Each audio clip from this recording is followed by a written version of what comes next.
নমস্কার, সবাই কেমন আছেন? আশা করি সবাই খুব ভালো আছেন। আমিও খুব ভালো আছি। আমার এই ছোট্ট পেজটিতে আপনাদেরকে স্বাগতম। আজ আরও একটি নতুন রেসিপি নিয়ে চলে এসেছি আপনাদের কাছে। আজ বানিয়েছি কিন্তু আমি কুমড়ো ফুলটা বা চপ বলতে পারেন। প্রথমে আমি এখানে কুমড়ো ফুলটাকে কিন্তু পরিষ্কার করে ধুয়ে নিয়েছি, ধুয়ে রেখে দিয়েছি।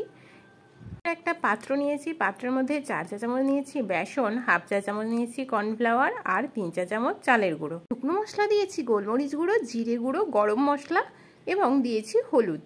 তারপরে দিয়ে দিয়েছি আমি কাঁচা লঙ্কা বাটা 1 চা চামচ মতো। কাঁচা লঙ্কা বাটাটা দিয়ে বেশ ভালো করে মেখে নিলাম। এবারে পরিমাণ মতো লবণ দিয়ে দিলাম, দিয়ে বেশ ভালো করে মেখে নিলাম। এবারে অল্প অল্প জল দিয়ে ভালো করে ব্যাটারটাকে মাখতে হবে। অল্প অল্প করে একটু একটু করে জল দিতে হবে, একদম যেন না পাতলা হয়। চপ বানাতে যেমন বেসনের গলাটা বানানো হয় সেভাবেই কিন্তু গলাটা বানানো হবে। অল্প অল্প করে জল দিয়ে কিন্তু আমি গলাটা বানিয়েছি। বেশ অনেকটা সময় ধরে এভাবে কিন্তু ফেটে নিলে যত ফাটা হবে এই ব্যাটারটা তত কিন্তু চপ বানান বা যাই কিছু বানান, এখানে আলুর চপ বা অন্য কিছু চপ বানান কিন্তু ফোলে ভালো।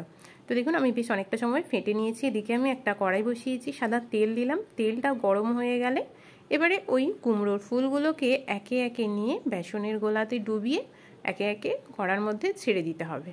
কুমড়োর ভিতরে যে এইটা ছিল ওটাও ফেলে দিয়েছি, পাশের পাপড়ি টাপড়ি সব ফেলে পরিষ্কার করে নিয়েছি একেবারে। কুমড়োর ফুলটা দেখতেই পাচ্ছেন। কুমড়োর ফুলটা মা পাঠিয়েছিল, আমি এখানে কোথাও কিনেও নিইনি বা কোথাও গাছের থেকে না, আমাদের গাছেই ছিল, মা পাঠিয়েছিল গ্রাম থেকে। তো ভাবলাম বড়াটা বানাই আর আপনাদের সঙ্গে শেয়ার করি। বেশ অনেক বছর পর কিন্তু বানিয়েছি বা খেলামও অনেক বছর পর। তো দেখুন আমি বড়াগুলি একে একে ভেজে নিচ্ছি।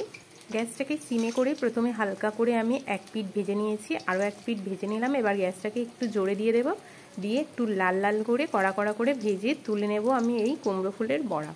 খেতে হয় দুর্দান্ত, ফুলগুলি হয় মিষ্টি, আর এই সুন্দর একটা ব্যাটার এত কিছু মশলা দিয়ে বানানো, খেতে হয় অসাধারণ।